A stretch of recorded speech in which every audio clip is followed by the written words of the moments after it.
સાંભળી લે છે ને મેં નહીં રહેવાની બરોબર. તું તો મને નોકરાની સમજીને લાવેલો છે કે હું અહીંયા આખો દાડો તારા ઘરમાં મેં કામ કર તારી માં તો કઈ કરાવતી નથી.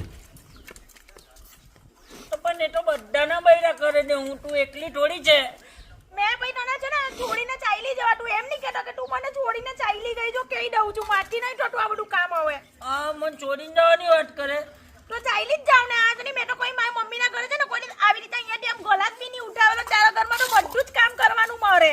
ઓ માય આ જોની કેવું બોલે. અને જીરી કો શરમ નહીં આવી આવું મને કહેતા. એમાં એની શરમ આવે. ના ના આ મેં વાસણ ઘસું છું તો તને શરમ આવે છે કે મારી બૈરી આખો દાડો કામ કરે છે. એ તો હવે બૈરી તું મારી બૈરી છે તો વાહન તો તું જ ગયે ને કઈ મેં થોડી ગવાનું. તો તારી માને કહેવાનું કે થોડુંક છે ને મારી બૈરીને આમ હેલ્પ કરાવવાની એવું કહેવાનું તારી બૈરી માને. મારા મમ્મીને કઈ નહીં કહેવાય યાર. તે તો મારે તમે ચાલી તને છોડીને જા. મને નહીં રહેવું તારી હાથે. આવું નહીં